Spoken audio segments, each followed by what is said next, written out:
Why do 90% of hackers swear by CounterSurveil? Let's dive in and find out. In the labyrinthine world of cyberspace, every click leaves a trace. But with CounterSurveil, you become the unseen. Our podcast takes you deep into the heart of hacking, where firewalls crumble and secrets unravel. From white hat heroes to shadowy code warriors, we cover the spectrum. Join us on Iron Geek, your portal to mastering the art of stealth and strategy. Discover the tools, the tricks, and the tales that define the modern hacker. Tune in and transform from a curious novice into a digital legend. This is CounterSurveil. Unmask the unknown. Tune into the sound waves, secrets of the dark maze, dark codes in the nighttime, information no aligned. We're free in the spotlight, chatting through the late night. Smart contracts are lying, auditing, they're defying. CounterSurveil in my ear, security we engineer. Learn the truth, don't disappear.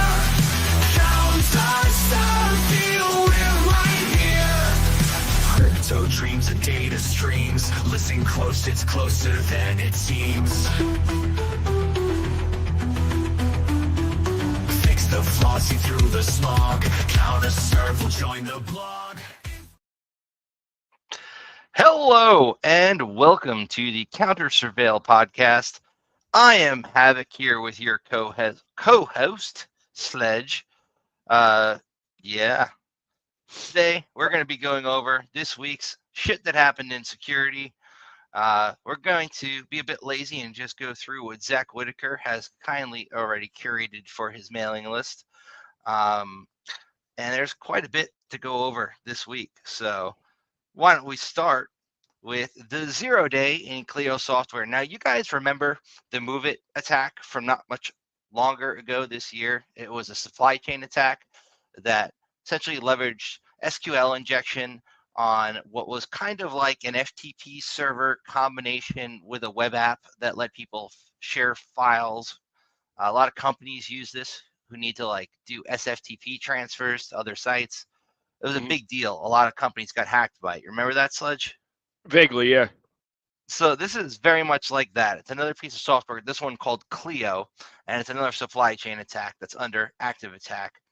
This one is labeled as CVE 2024-50623. I don't think we're going to get too much higher in that 2024 tree because we already at December 16th. You never know. Yeah, and December is a big month. So this is yet another round of mass hacking file transfer software. And they do have, a couple of good write-ups that are linked here.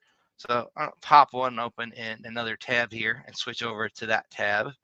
So yeah, widespread exploitation of Cleo. So it looks like it affects Harmony, VL Trader, and Lexicom. Yep. Whatever those are. Those are three pieces of software put out by the same company, Cleo. Cleo Lexicom is a desktop-based client, and they seem to focus on trading networks, so that is interesting. Harmony is file transfer for large enterprises, and VL Trader is for mid-enterprise. The exploitation that they're seeing is a result of people who have not applied this patch. It does look like it's been incorporated into some botnets as well. And there are these three affected products that we kind of already covered. If you are using Cleo in your environment, it's highly recommended that you update your shit. Otherwise, you're probably going to get hacked. Next, we have Part for the course. Absolutely. Patch management, number one overlooked thing. They'll spend money on tools. They'll secure their external and then not patch anything after that. It's very common. You mean the silver bullet doesn't work? I thought you said we were secure. Yeah, at that point in time, you were secure. And now you're not because you haven't been patching. But if we were secure, why would we need to patch? Because new shit happens. It's like there's a reason for that line of at the time of testing XYZ on a report. Mm-hmm. U.S. says China hacked calls of a very senior political figure. or very senior political figures if Frank's reading comprehension would kick off. This is Salt Typhoon, not Volt Typhoon, but that Typhoon designation does usually designate a China-backed hacking group. They have infiltrated their way into telcos and top internet firms. As a result, we saw your screen's not sharing. Oh no! Let's fix that. There we go.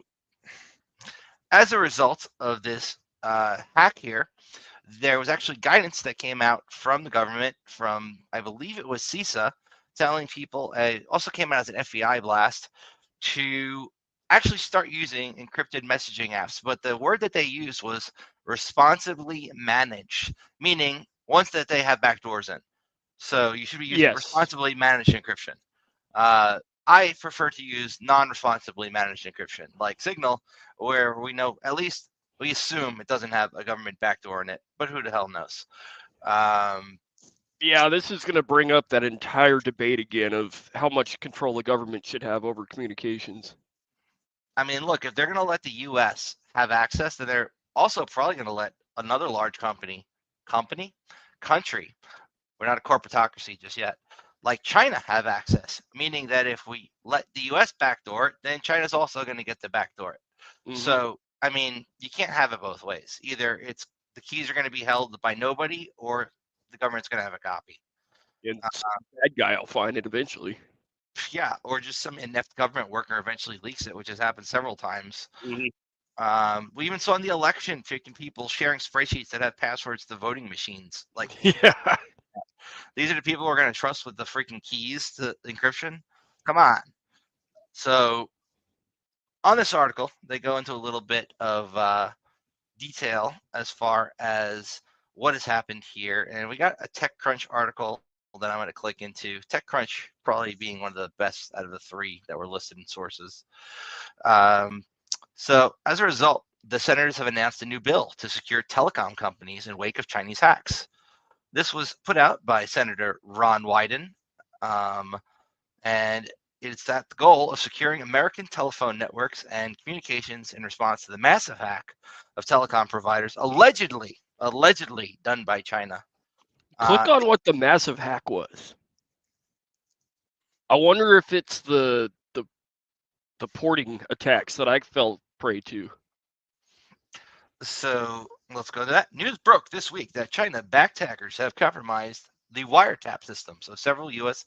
telecom and internet providers, likely in an effort to gather intelligence on Americans. The wiretap systems were mandated under a 30-year-old U.S. federal law. Once again, we give them access, it's going to be abused.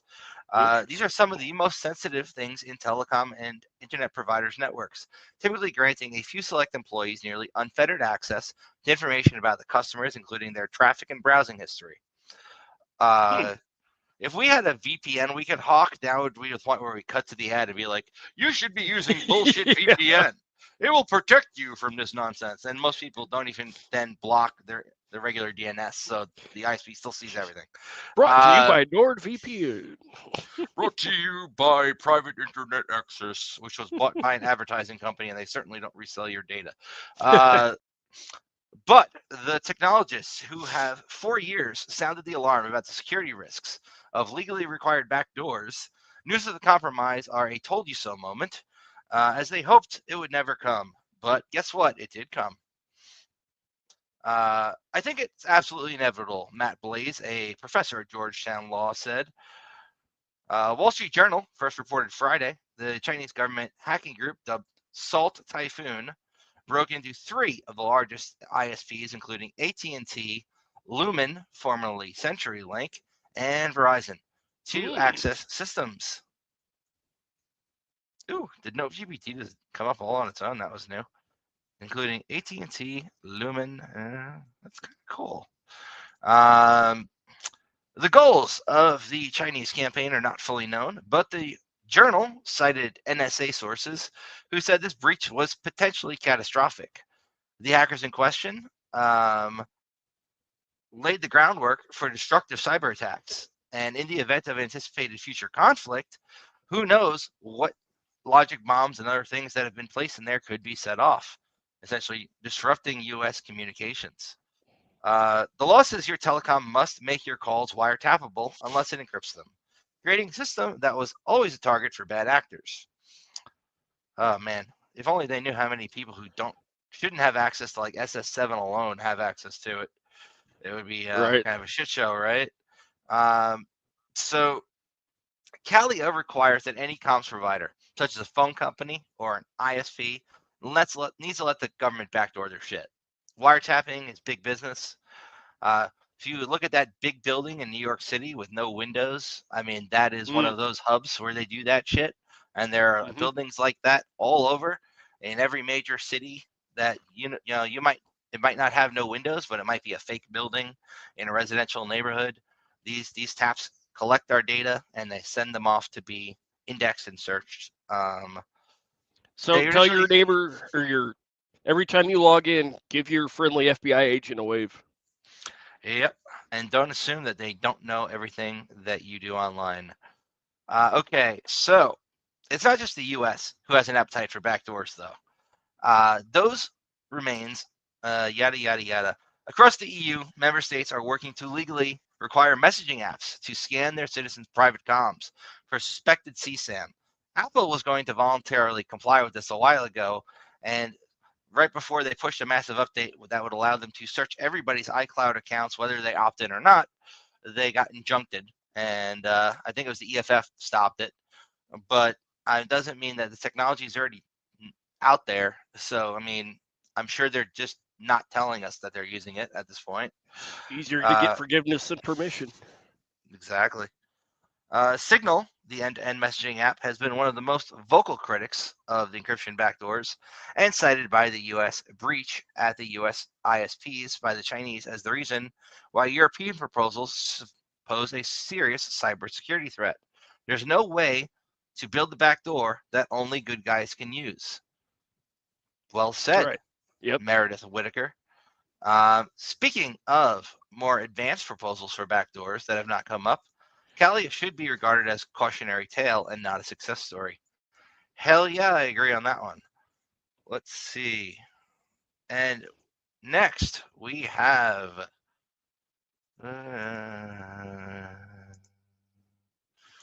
let's go the Krispy Kreme incident.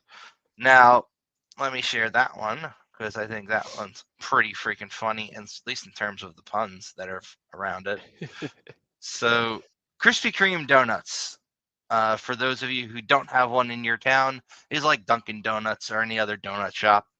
They had to file an 8K. You only have to file an 8K if you have a serious security incident that's considered to be material. What materiality is means different things to different people, but as defined in the bill that the SEC put out that mandates any publicly traded company to let them know within 4 days of a major security incident, a material incident is something that could affect the customer data, essentially the data of your customers, so names, social security numbers, credit card information, these kind of things definitely need to be reported ASAP as soon as you know. So the puns on this one are great. Just gotta say, donut slinger Krispy Kreme has admitted to an attack that's left many customers unable to order online. According to the mandatory 8K filed, the biz was notified unauthorized access to a portion of its IT systems. Security handled the action and sprinkled in support from leading cybersecurity experts, but the delays in orders were going to be hard to swallow for some. Expected costs of the incident, including loss of revenues and digital sales during recovery, yada, yada, yada. Money, lots of money. The pastry purveyors remain tight-lipped about the actual nature of the event, whether it was ransomware or not. They declined to comment. They are experiencing operational disruptions due to a cybersecurity incident is all they are willing to share publicly, yada, yada, yada. And the puns on that freaking article, they're in quite the jam, you know? So their story has a hole in it. I do not believe that they had a ransomware accident. Okay, next. No, hold on. So there's a interesting topic here because I'm looking this up, and it looks like this was recently passed in the last few months. Yeah, the AKs. Like Delchai put together a thing that scraped the website where they need to do those filings for new stuff because they didn't have like an official RSS feed. So he built something that did it, and then they put an RSS feed out. So kind of undermined the whole point of what he had already built. But they make you, if you're like a publicly traded company, you have a very short window once you know that there's been a material security incident to let the SEC know, because they need to let your investors know so your investors can then dump your stock, and then your stock can go back up a week later so people can make money on that whole you had an accident. It's interesting because we've been talking about something like this for decades, and now to finally see it, it's like, well, we'll see what happens. Yeah, it's been a few months since the whole AK thing has been in effect. A lot of companies, especially CISOs, hate it. CISOs are I'm like, sure.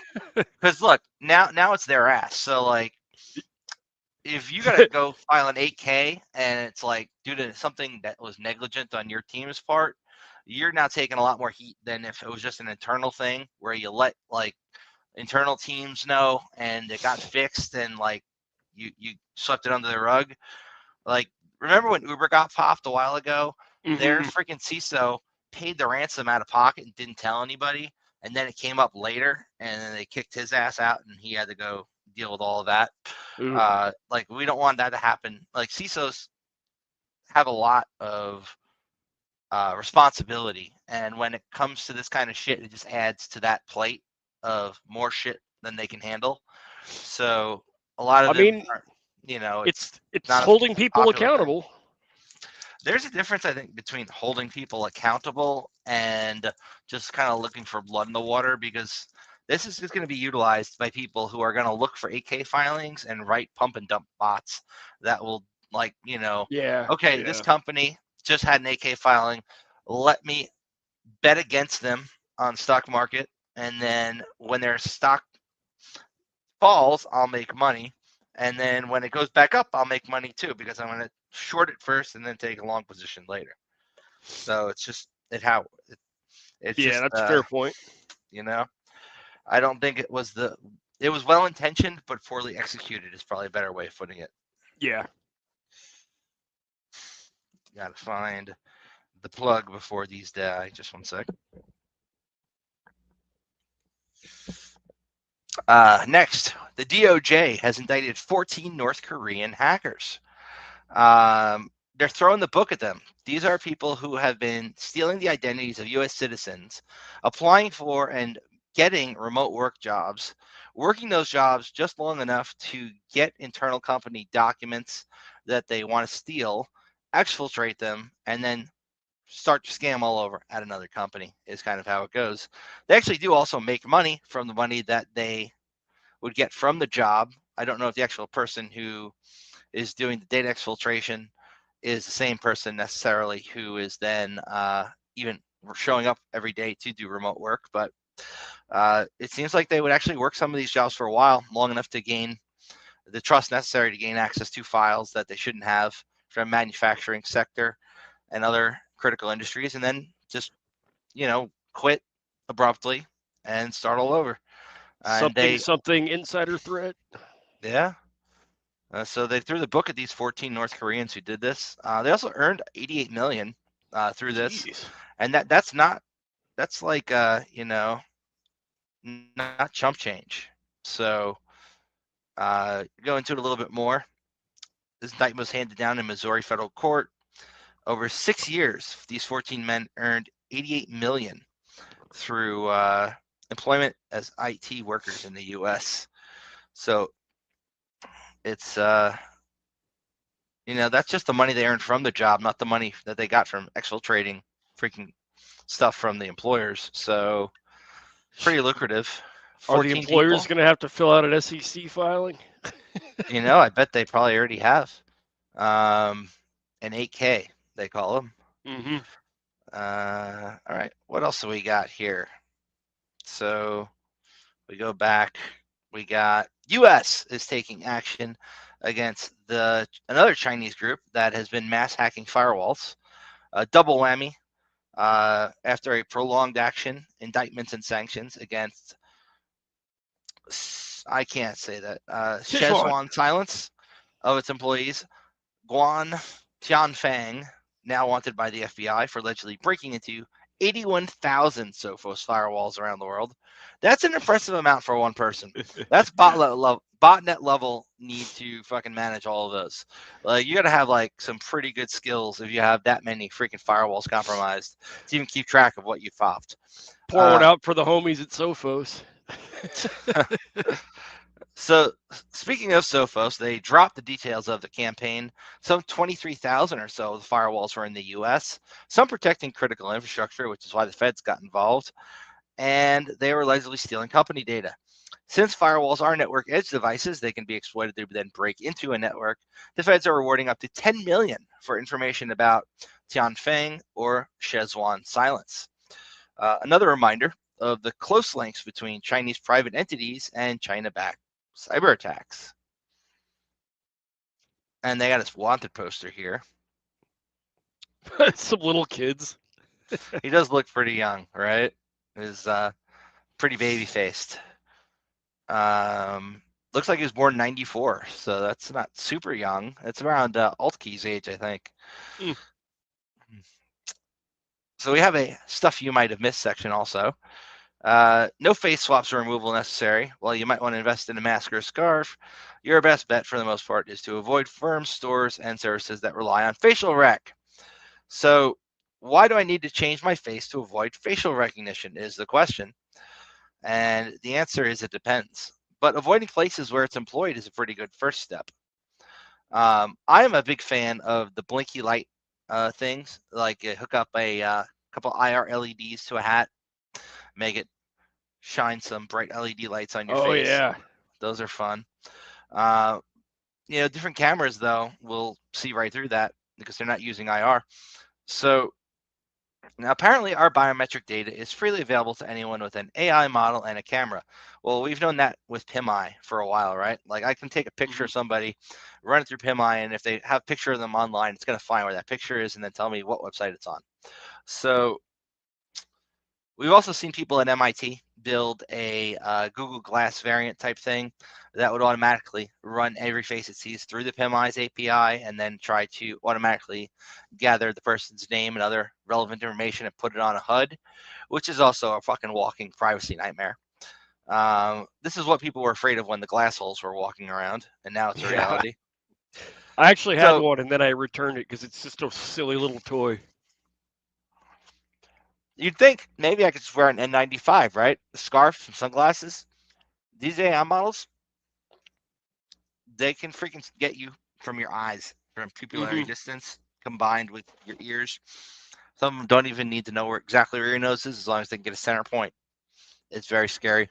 And some of them can use gait analysis, which is the way that you walk, and build a profile on you just on that, and be able to figure out where you are all across Manhattan. If, say, you've maybe shot the CEO, they can then track you by the way that you walk alone, not necessarily your face, which wouldn't be visible everywhere. Yeah, so it's pretty scary what's built out already that we don't hear about too often unless there's a major event like healthcare CEO getting shot in broad daylight.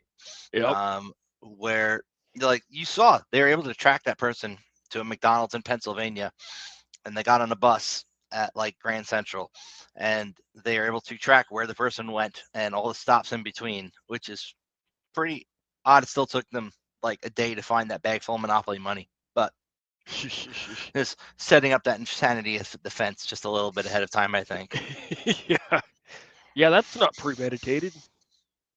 No, they gave me the money and I did it. This is Monopoly money. Oh, is it? I didn't know. I don't know. This is my little shit take there.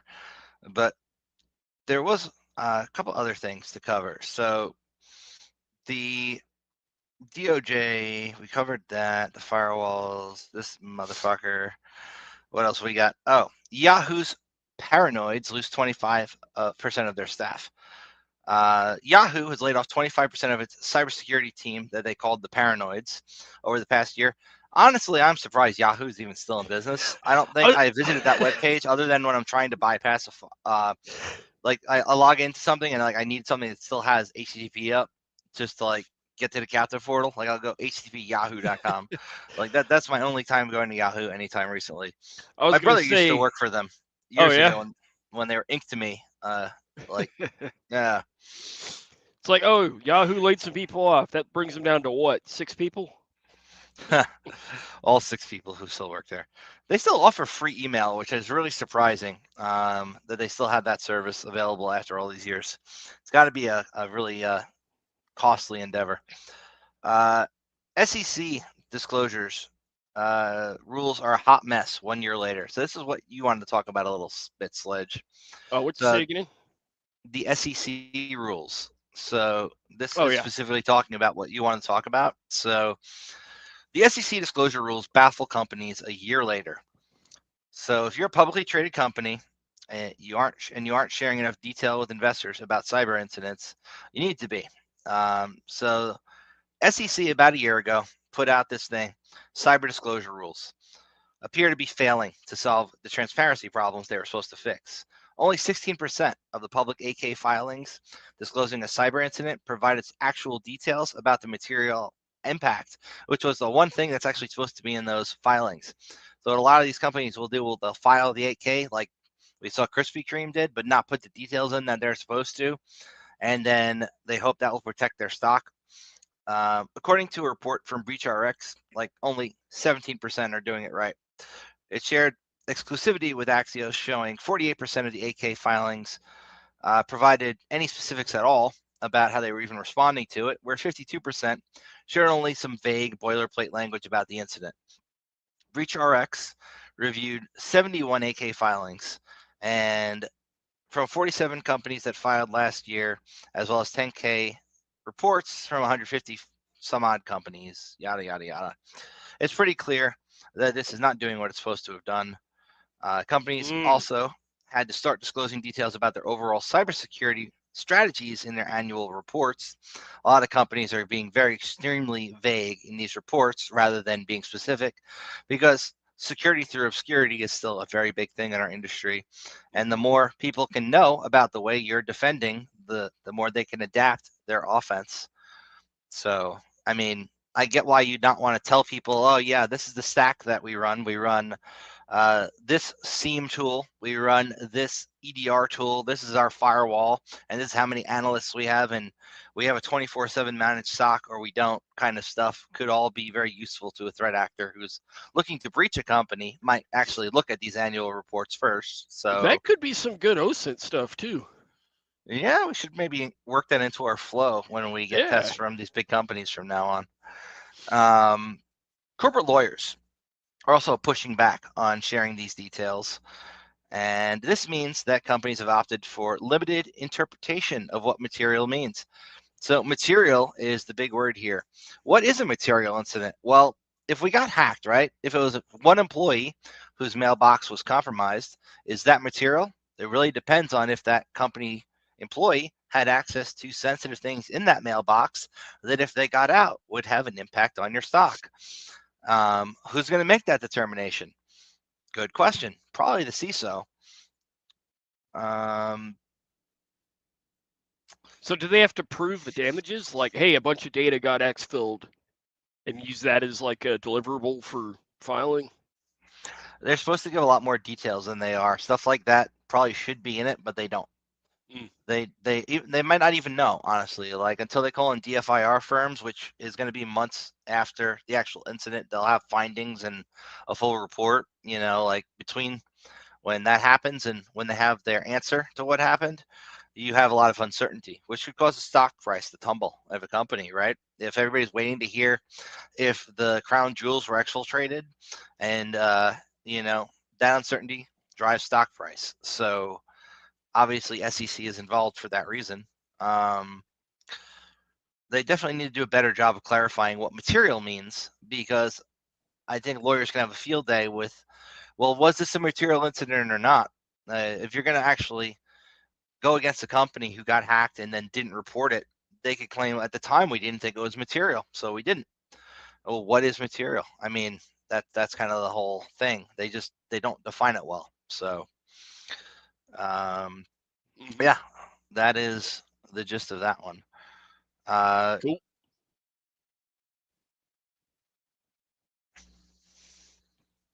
Most 10K filings describe company cyber risks and incident response and disclosure procedures in nearly identical generic terms. Why do you think that is? Because they don't want to tell you exactly what they're doing. Because if they do, you have more information that you can use against them. So what is the difference between an 8K and a 10K? So the 10K is the like what the company has done in terms of their cybersecurity program, and an 8K I think is if you've actually had an incident, the details you're supposed to disclose. But I could be wrong on that, and somebody should probably check me. And unfortunately, this is not Joe Rogan podcast, so I can't go and have Jamie go look into it. I'm working on it live. Termite is a ransomware gang that has been. Hold on. I have the answer. I have the answer. Give it to me. Give me the answer. Form 8K covers special material events that occur between, well, that even raises more questions.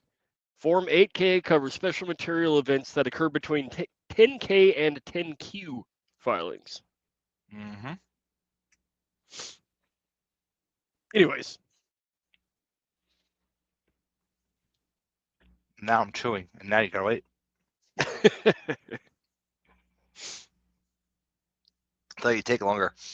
Termite, this one really gnaws at me. So this is a new ransomware gang in town, and they're taking credit for the ransomware attack that hit Blue Yonder. That's another supply chain firm. They're using reworked source code from another leaked threat actor tool called Babuk, and that ransomware source code was public like for a while now.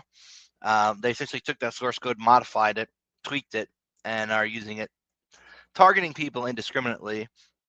And they sputtered out an update on Thursday, one of the companies that got hacked by this, saying that their restoration was still in progress.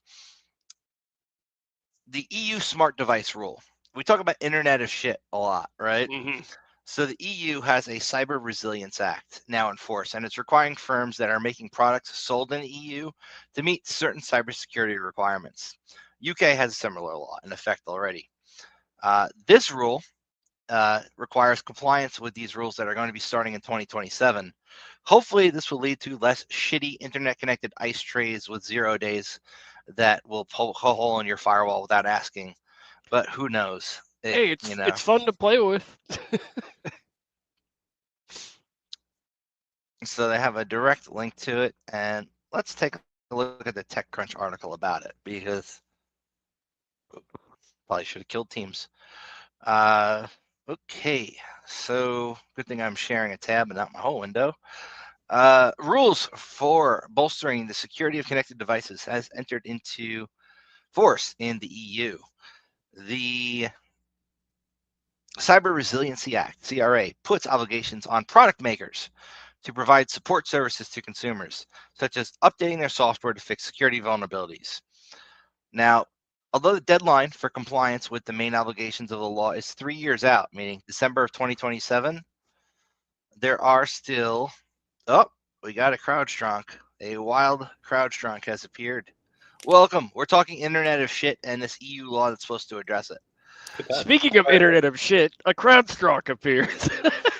Hey, guess what? That's what happens, right? This is no surprises here. Perfect timing.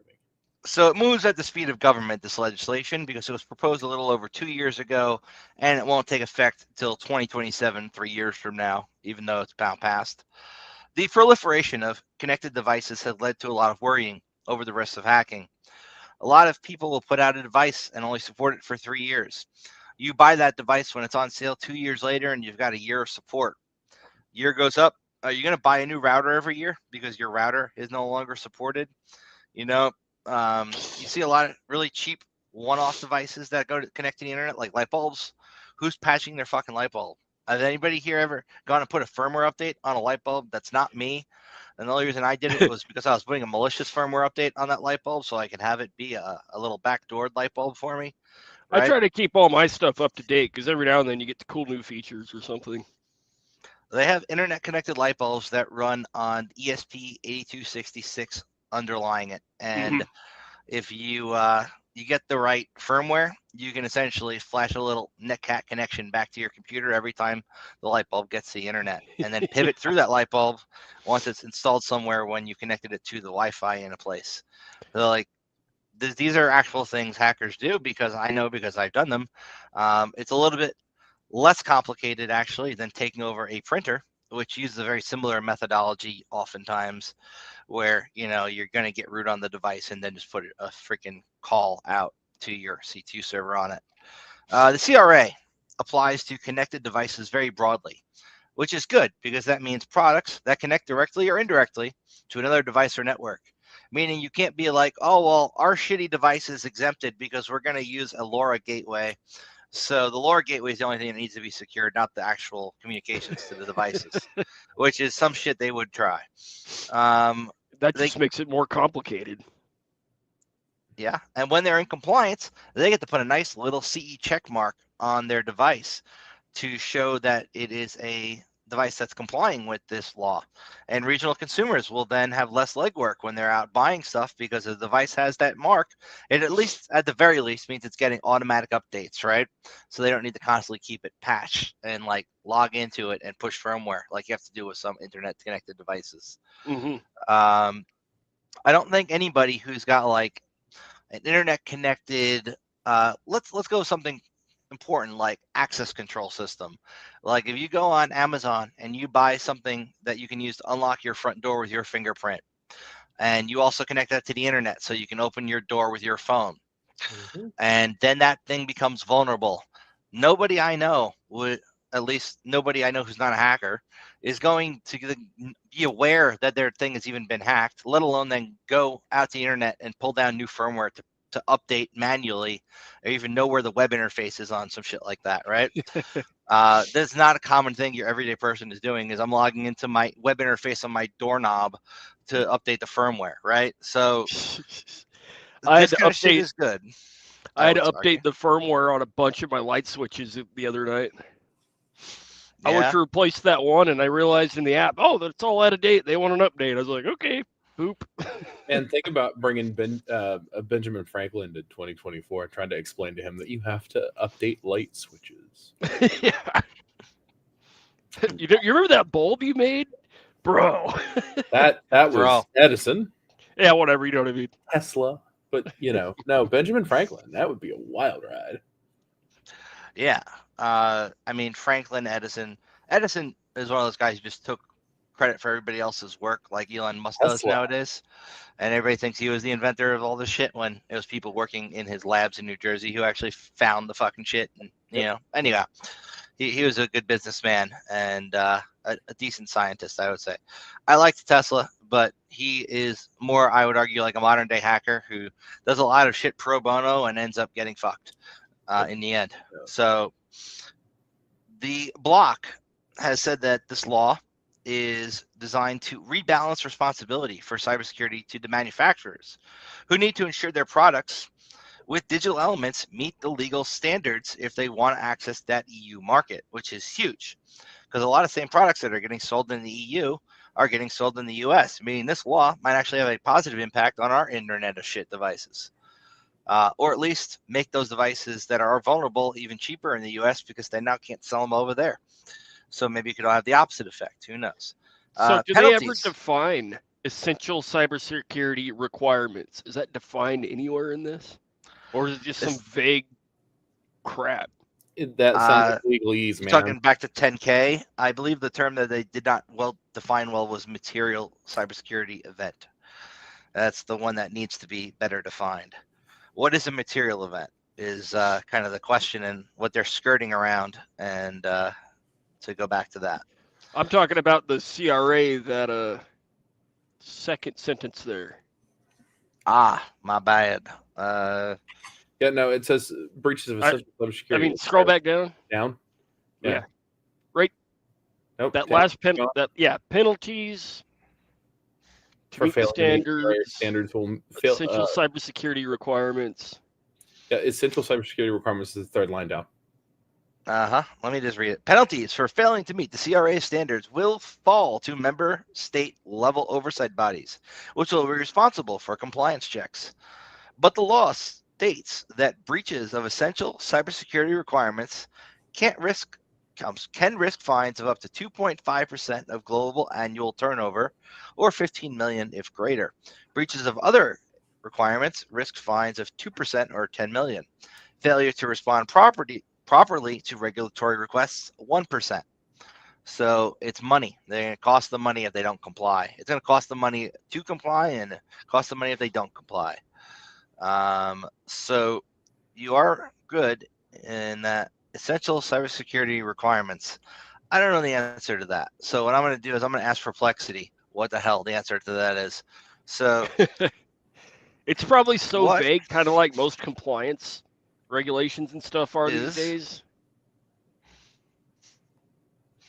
And what's the name of the fucking bill again? The CRA, I believe. The CRA, per the CRA legislation, question mark. Wow, this is running slower than I do when I'm running outside. Okay. All right, so Wait, the EU. Barry Allen? I am the opposite of Barry Allen. You go in slow motion, that would be me. The EU Cyber Resiliency Act introduces, yada, yada, yada, share this tab instead. Risk-based approach. PDEs must be designated, developed, and produced to ensure an appropriate level of cybersecurity based on associated risks. Secure by default. Products should be made available with secure by default configurations. PDEs must protect the confidentiality and integrity, but not the availability of stored, transmitted, and processed data. Products should protect the availability of essential function and resist attempts to disrupt. Access control mechanisms must be implemented to avoid unauthorized access. Vulnerability management, so they should not have exploitable vulnerabilities. So that means not building your web interface on a new product with a 30-year-old version of jQuery. Data minimization. Products should implement data minimization policies. Resiliency factors, user controls to securely and easily erase and remove data, and documentation. That's going to be a bitch for a lot of these cheap direct-to-market devices that get popped out all the time. The Shenzhen marketplace specials. I like how it's not super stupid vague. They at least have some good pointers there. But kind of super standard PDEs can undergo self-assessment, so it depends on what I, as the company, deem to be important and or critical and important products. Oh no, wait! Critical and important products must undergo third-party assessment. All right, that's fine. Cool. Yeah, that's sweet. That's cool. Indeed, it is. I wonder if that's why I've been getting more requests for doing IoT devices on interviews lately. Maybe. Or maybe because, a lot of people get popped because of shitty designed IoT devices. Mm-hmm. That good old internet of shit. Yeah. Yeah, that was a fun account on Twitter back It was awesome. And Swift Security, whatever that one is. Oh, Swift on Security was great. InfoSec Taylor Swift. The guys who ran that were hilarious. The Patch Tuesday notes, Brian Krebs decided to do a roundup of all the latest patches you need to know from this month's Patch Tuesday. 70 security holes plugged in Windows, 1 0-day under active attack in common log file system, which can get you system level, aka root privileges on a vulnerable device, and CLFS is still popular for ransomware gangs. Rhode Island got hacked. Rhode Island, their RI Bridges system, which is the state's centralized benefit eligibility system for people on food stamps and supplemental nutrition access program, which is like for and the women incentives and women and children's incentives, WIC stuff, all that, like that system got popped. There was some communication with a threat actor, and they sent a screenshot of the compromised files to Deloitte. Deloitte being one of those very, very large firms that has their hands in fucking everything. which developed the system. So at least we know who's to blame for the shitty coding. You mentioned a screenshot. Are you trying to share your screen? No, he said that they shared via screenshots. Oh, okay. Yeah. There we go. Can we just talk about it? Like, now we're good. Yep. So Reuters did confirm ransom was demanded. Yada, yada, yada. Rhode Island officials described this as extortion. Hackers threatened to release stolen information, pretty much following the playbook.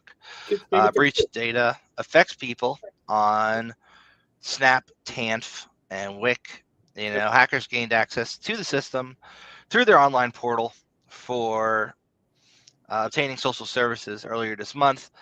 Portal was written by Deloitte, and threat actors sent proof of the exploitation to the vendor Deloitte. They confirmed that there is a highly probable chance that the cybercriminal has already obtained files with PII. The representative from the governor's office was not available for comment. Anybody who has applied for or received benefits since 2016 is likely affected. And the state, Rhode Island, yeah, Rhode Island, has directed Deloitte to shut down that system to remediate the threat. And for the time being, anybody applying for benefits has to do so on paper applications until the system is back up. Households believed to be affected are going to get a letter from the state, and that letter is going to notify them of the problem and explain the steps that are being taken to help protect their data and their bank accounts. Yeah, I'm going to roll my attribution dice and roll, jiggle, jiggle. Oh, it was Peter Griffin. It was Peter Griffin. Nice. I was going to think it was Paw Tucket Brewery. Yeah, that's a pretty good one. And we can go. Me. I can make my own attribution dice now. Ooh, do you have the thing? I have a laser make me some. Do that, dude. You should make us some freaking CounterSurveil themed ones, and we can bring them to DEF CON of swag. Done. You got it. I'll see if I can't. I can't find myself some small dice and do that. Absolutely. Badass. Fantastic idea. The state has details on how the programs affected the likely types of stolen data, including social security numbers and banking information. And it's all right before the holidays. So hopefully you're not in a bind and need to get food stamps real quick to feed your family on oh boy, New Year's Eve. Because you're going to be shit out of luck filling out a paper application and trying to get it processed. Good old 19. And we do have the happy corner. I like that they have the happy corner. Remember we were mentioning Swiftbound Security. Yeah. Screams into bucket, and then that's what the SNS3 stands for. That's good. That's good. That is very good. First up, we have to go to extreme lengths to exit Vim. Alternately, you can yeet your computer into the nearest body of water. So what was this one? Let's see if it loads the web page any slower. It'll be loading it backwards. Mastodon. No wonder it's loading slowly. Okay. No, that's not how you exit Vim. I mean, it does. It technically kind of is. It works. That would track. That does track. That would track. That's one way to get out. It'd be funnier if Vim were still up on the screen after that. That would be funny. Put it back together and hope they saved it first. Little :WQ. Then we go. Privacy buffs and iPhone users. Now you can automatically share photos with your friends, family members, or otherwise interested intelligence officers without also revealing your location. Since most phones these days embed your location into the data of your photos, this new simple setting will switch off auto location sharing. Good. We've all shared photos in group chats on Signal that have embedded location data without thinking about it, I'm sure, as well. I thought they fixed that a long time ago, but I don't have an iPhone.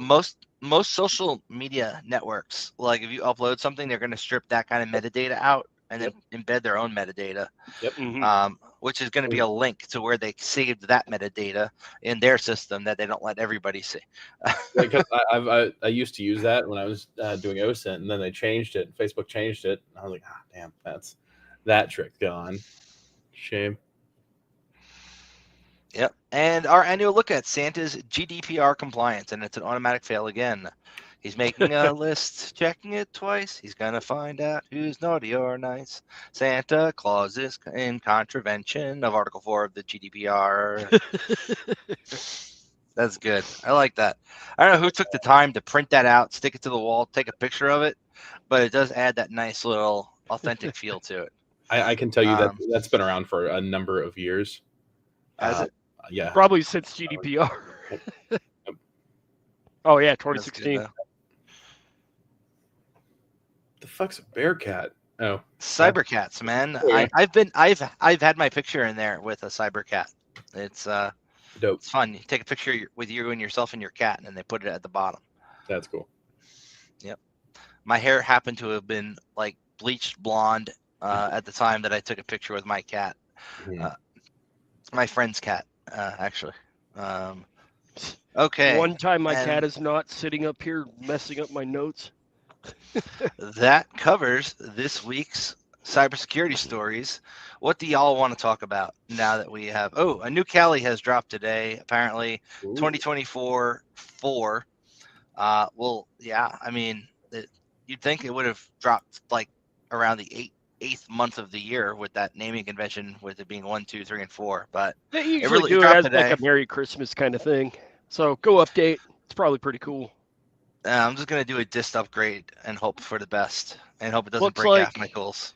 They're sporting 14 new tools, but let's see what they are. I haven't actually looked. Blood Yad. Blood Yad. Oh, Certi. That must be a spinoff of Certify. Oh, linked into username. Ooh, that's freaking useful. All right, so Python 3.12 is now the default Python version. Hello, PipX. The end of i386 kernel and images. Farewell x86 images, but not goodbye to packages.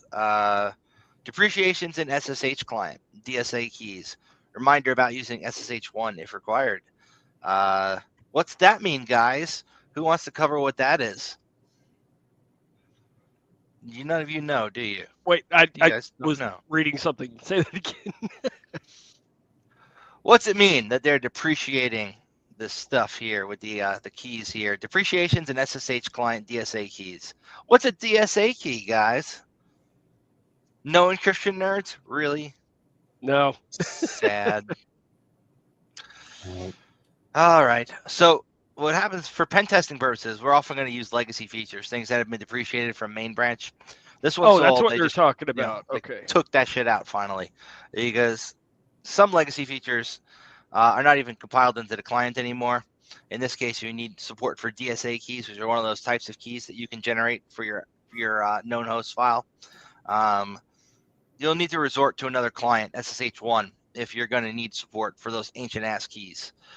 In practicality, nobody should be using DSA keys anymore.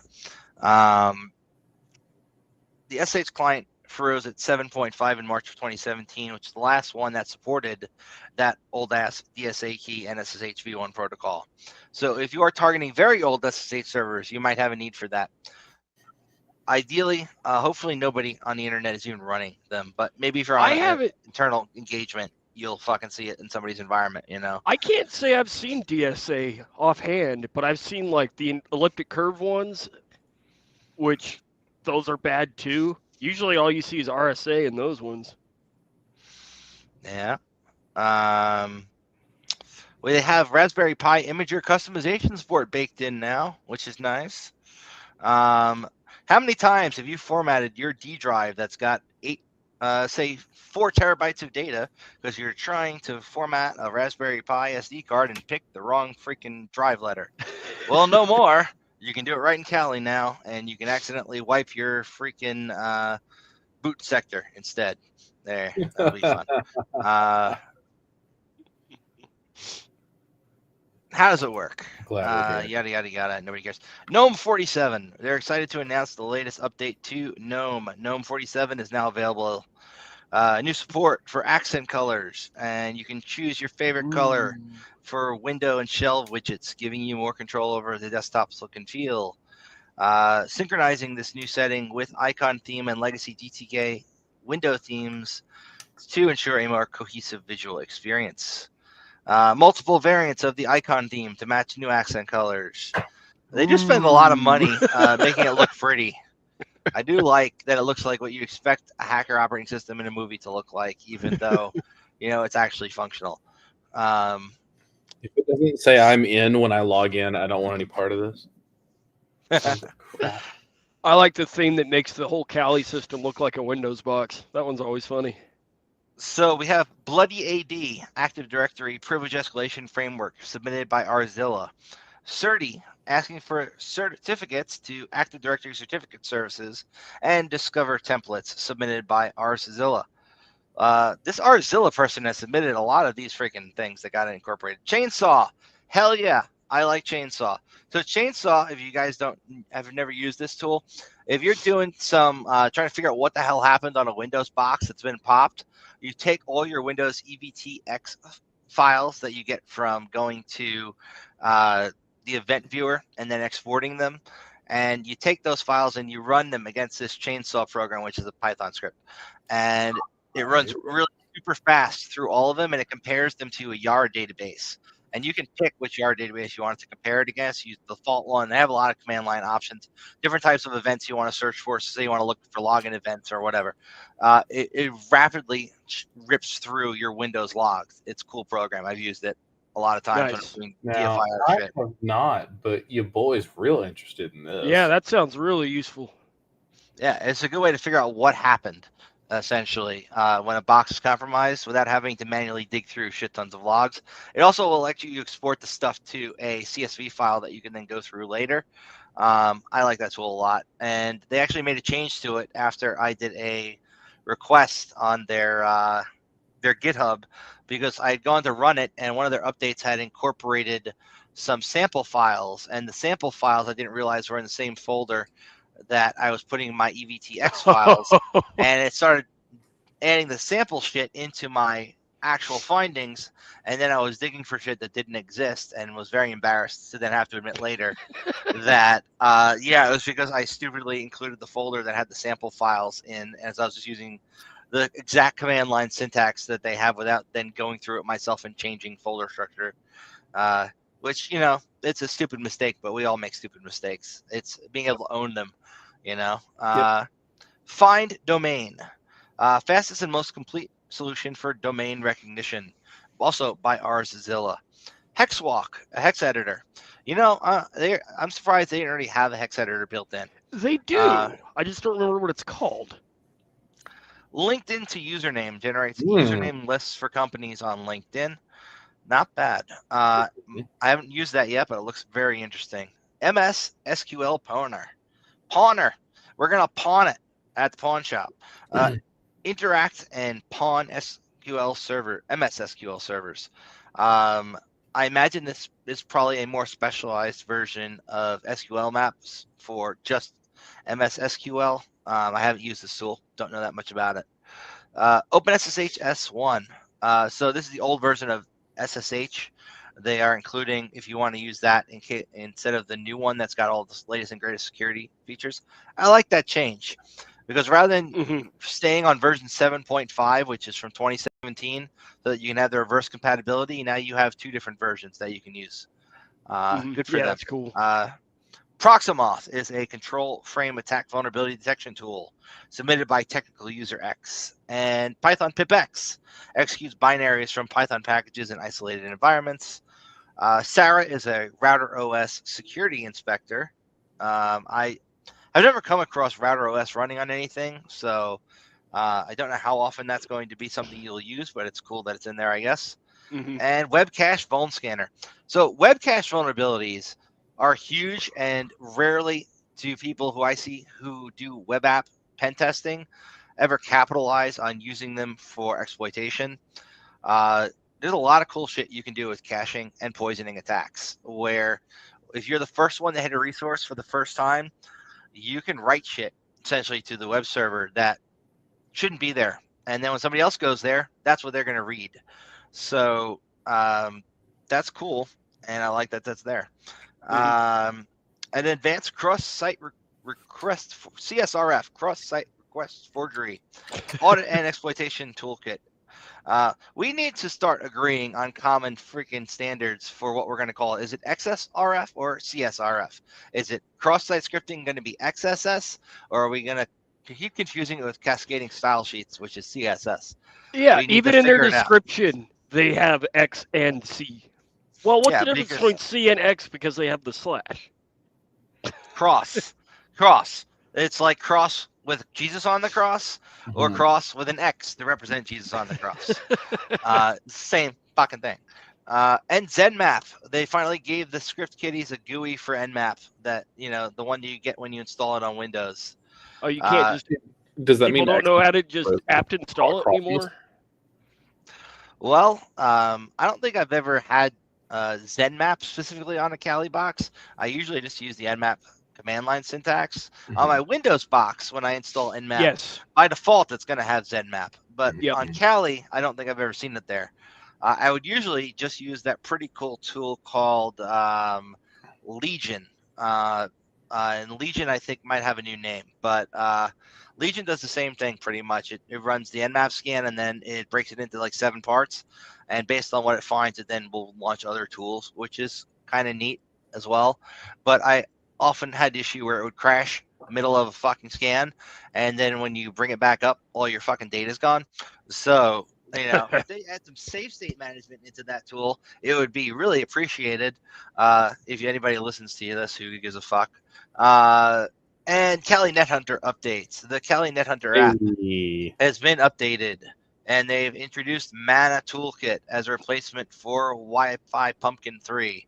After years of silence regarding Android restrictions, Yes, I'm Zev's research has solved the Android IP rules mystery, and he added Wi-Fi Pumpkin 3, which allows you to create fake access points with working internet and even on a mobile network, which is badass.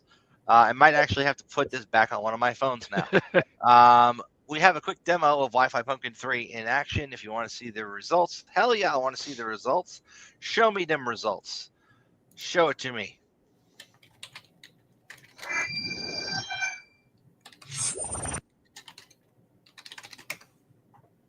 I would not be able to take that charge off of your. Just shut up. Just shut up. What? You must be really proud of yourself That sitting is there Veronica. behind a little phone That getting is paid not- a couple dollars, Veronica. being a service Dude, person. I don't know how Veronica got there. Now? No, that's just the way that stupid fucking social network works. When you click it, Damn it it. goes to shit on your stuff instead of what you actually click, because they like to get clicks. Let's go back and try that one more It time. started to play. It did, and then it went into a Veronica video. I do like Veronica. She's got some balls. Not like Autumn though. Where are we going? I lost where the Hunter, fudge I wherever was. it went. New tools. Yeah. New tools in Kali. And we went down, there was NetHunter. Yeah. And And then they were like, there's a quick demo, and I clicked that, and the quick demo was a YouTube short. And it started to play, and then it disappeared. Let's try it don't again. click anything.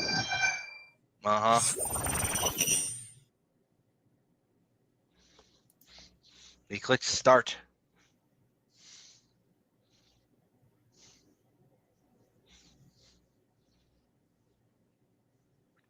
I like some good ASCII art. It's running host APD, it seems. Okay, now he's going to go look on another phone, and he's going to go and look at the Wi-Fi networks. All safe, yes. Free Wi-Fi. Free Wi-Fi. There we go. Yeah. Neat. Oh, look, you can put credentials into the free Wi-Fi. So maybe if you Name it something. toss a company logo at the top of that page, Uh-huh. you know, when you're doing an assessment, and just leave it running. Yeah. Or, you know, start Yeah. gathering credentials just by being on site. That's kind of partly how the evil twin attack works. this Yeah, big evil maid, evil twin. big pineapple field. It does. It has Yes, a nice big pineapple feel to it. field. You know, you can put the pineapple firmware on a lot of old routers now too, thanks to that project that guy's been maintaining. Altki and I have learned this very, very recently. Fun fact. Did you learn that it doesn't have the antenna firmware for the default onboard antennas? Why, yes, we bricked one. I'm going back and forth with a Hey. guy on eBay about this right now. It's Great. How can you sell a device where the onboard antennas don't work and the purpose of the device is to do Wi-Fi hacking? Yep. That's it. It's wonderful. Did you go and play good. around with Mod Probe and try and load the firmware for the onboard antenna and then watch your device get bricked? No, I'm not sure what Alki did, but we ended up sending it back to him, and he's going back and forth with me about it now. Fun fact. You could alternately not everybody on eBay is cool. Whatever. Yeah, you could alternately go pick up a cheap Wi-Fi antenna that's compatible. Yeah, I think all the ones on the Atheros chipset and a lot of the ones on the RT Realtek chipset, like the 2800 and below, tend to have native monitor and master mode enabled with the default drivers that are going to be on there. Panda Wireless. Panda's good too. Remember back in the day when we all used Orinoco cards for everything? It's kind of like that. You got to have the right card to do the shit. I remember when there was only like one alpha that supported packet injection, and it was always sold out. I've still got my old alphas. Yep, absolutely, 1000%. It's the one with the gray base and the big. It's in the hack pack in the other room. Absolutely.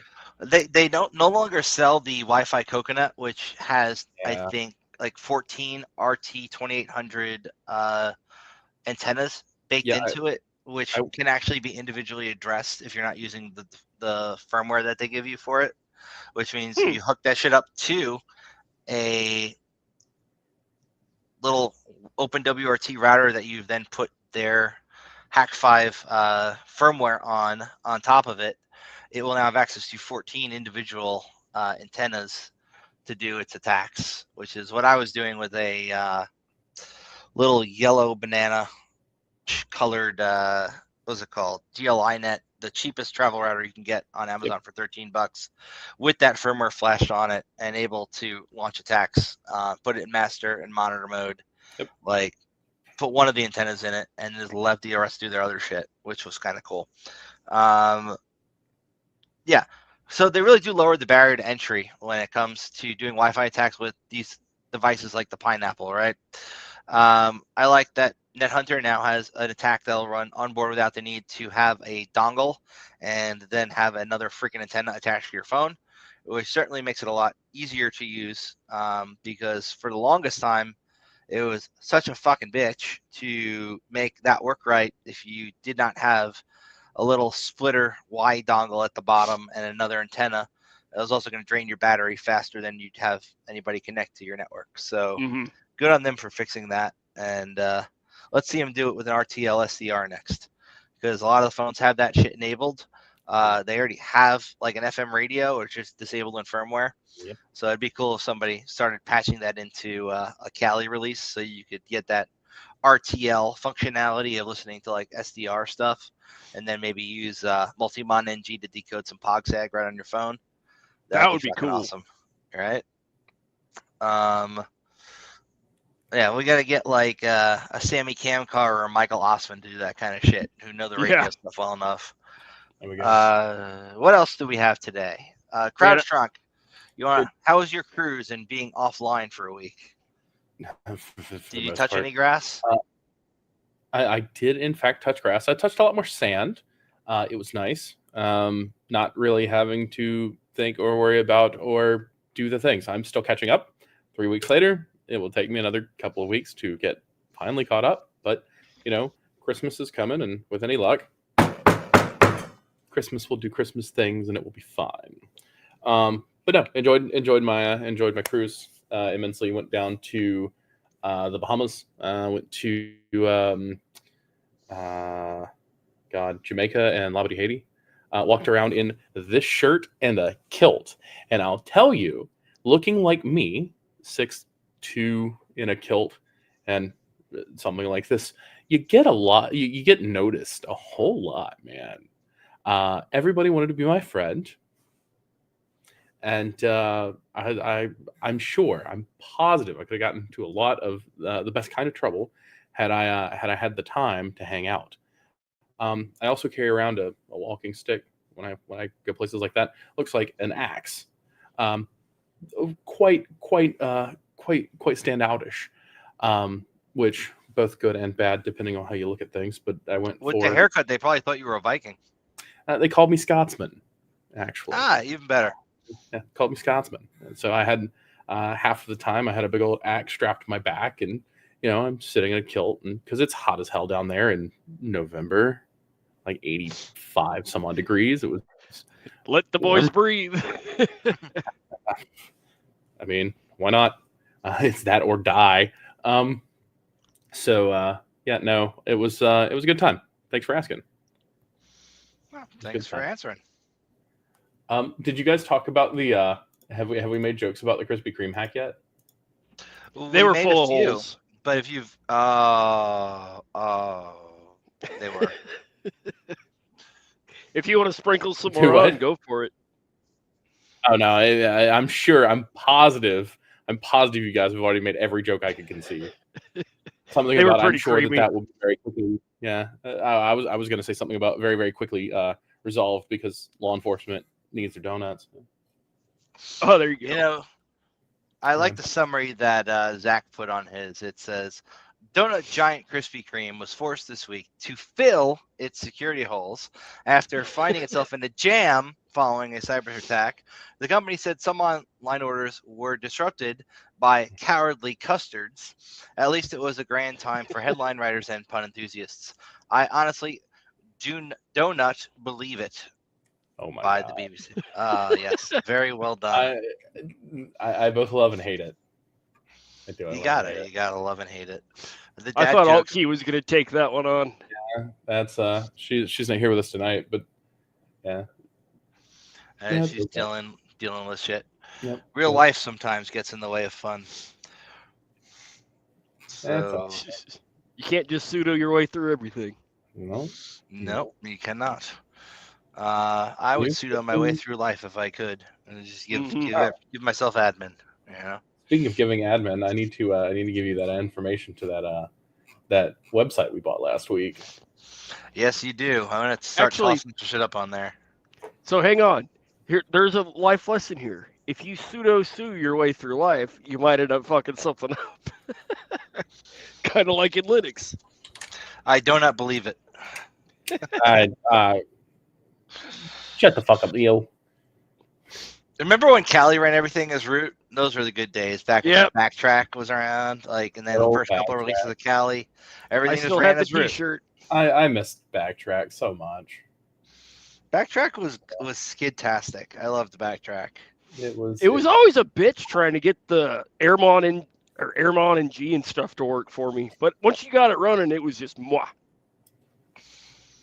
Airmon NG and the whole Aircrack suite would have some issues with, I think, some of the dependencies on some of the versions of Backtrack. Because some of the other tools use different versions of whatever, and this one broke. You update one tool, that one works, and then the other tool doesn't work. It's like, Yeah.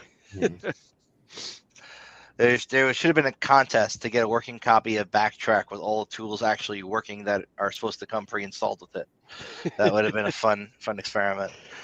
Me and a buddy had a competition to see who could get GNU Radio compiled from source first, because it takes almost 2 days. There are distributions that are built just around GNU Radio and GNU Radio Companion for people who like messing around with SDR, because it's such a bitch to compile it from source. I don't know if they've ever, if they started doing deb packages or even Yum or anything for it yet, but I do remember what a bitch it was to get up and running, let alone to use GNU Radio. If you're trying to freaking build something out in GRC and you have to put all your little components up and then wire what's going to do what, it's kind of like building a freaking Visio diagram of what you want the damn thing to do. And you get one thing wrong and nothing works. It's I have a background in building radios. I took Mike Osmond's class, and I'm sitting here just like, wait, you took Mike's class? He has a thing on YouTube. Oh, free one? Yeah, free one. On how to program and use GNU Radio. Speaking of Osmond type people, Kingpin, Grand, is giving a AMA soon. I don't think today, but coming up on Instagram, I believe he's doing it. Joe Grand is one of the members, I believe, of maybe CDC from back in the day, or was it one of the other big prolific hacking groups? I can't remember. He was probably a member of a couple of them. But yeah, you hear his name a lot. Joe knows his shit. He popped a crypto wallet that required a lot of research to figure out there was a vulnerability back when it was initially encoded, and like he did a lot of research to figure that one out, and that was a really cool write-up he did. He does hardware hacking classes out in Portland. When I lived there, I kept trying to go to one, but they were closed due to freaking COVID. I kept nagging him. I'm like, can we just meet for coffee? He's like, no, I have somebody who's immune compromised. I really want to hang out with Joe Grand, though. It'll happen someday. He's a cool dude. Yeah, I've had a beer with him before. He is a pretty cool dude. Yeah. Imagine you get like him, Michael Osman, and Sammy Kamkar in a room together, and what evil shit they would build. I think it'd be fun. You have the good FET, the bad FET, and now you're going to have the super duper FET. And the satellite FET. The sat FET. You know, I found it really cool that the hardware that's in a Nintendo could be used for satellite hacking, since they have such old shit in those satellites. That was kind of cool when well, it wasn't Jimmy. Who was it? I forgot the freaking guy who made the video game speedrunning shit with the keystroke stuff we had on. I forgot his name. Great guy. Wasn't it like Zach or something? It was like Zach or something. Old Taskbot. Yeah. Yeah. The bot. Yeah. That was cool shit. It looked like Robbie. Episode in subscription. Click here to watch that episode. We don't do that because we're live. And don't forget to like, subscribe, and comment down below. And buy our shitty VPN products we're hawking this week, where we get 30% of the revenue from it. No. And new merch coming soon. And we're totally not sponsored by Russia. You're not? No, I was making a joke about all those YouTubers who got, I'm totally didn't realize they were taking Russian money. That was funny too. Like Lauren Chen, all of those. What else do we have? Is there anything else to cover today? Anything fun? Anything we want to talk about? Just a busy ass week on my end. Yep. Same. So, Sledge, why don't you and I get back to fucking work and let's end the cast. Yes, sir. Peace. Peace and chicken grease. And the outro is going to be the Crypto dreams and data streams. Listen close, it's closer than it seems. Break the chains, let knowledge spree. Decrypt the lies, set information free. Sneaky tracks the blockchain's veins. Knows the player's chains and gains. Rallies hard against the status quo. Spreads anarchy with every blow. Havoc, masters breach and defend. Purple team tactics beginning to end. Builds C2, then unleashes hell. Stealthy ops, no trace, no tell. All key adapts, no challenge too tall. Overcomes the odds, conquers it all. Nothing she can't handle, no firewall too tough. Coding or cracking, she's always enough. CounterSurveil in my ear. Security we engineer. Learn the truth, don't disappear. CounterSurveil, we right here. Crowd strong sees it all, blocks every attack. Blue team fortress, got everyone's back. Protects the field where we love to play. Ensures we'll hack another day. Sledge tears through with red team might. Hammer systems in the dead of night. Popping shells left and right. Never backing down from the fight. Delphi's fortress, no breach, no slack. Takes no shit, defense is stacked. Runs the MSSP, a one-man crew. Goth DJ vibes with a comic view. Hackers with disabilities leading DEF CON. Blue team beast turning threats to gone. CounterSurveil in my ear. Security we engineer. Learn the truth, don't disappear. CounterSurveil, we're right here. Crypto dreams and data streams. Listen close, it's closer than it seems. Fix the flaw. Clear out the fog. Protect the world. Unleash the logs. Havoc breaches, defends the core. Sledge swings hard, systems hit the floor. Sneaky tracks, unmasking every scheme. Alt key rises, conquering the dream. Crowd strong shields, unwavering might. Delshi stands tall, relentless fight. CounterSurveil, the hacker's creed. Together we rise, fulfilling the need.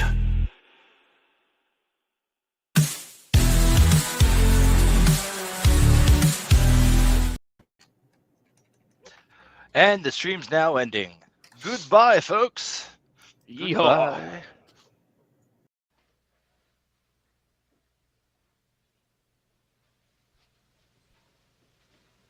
You're still here? It's over. Go home.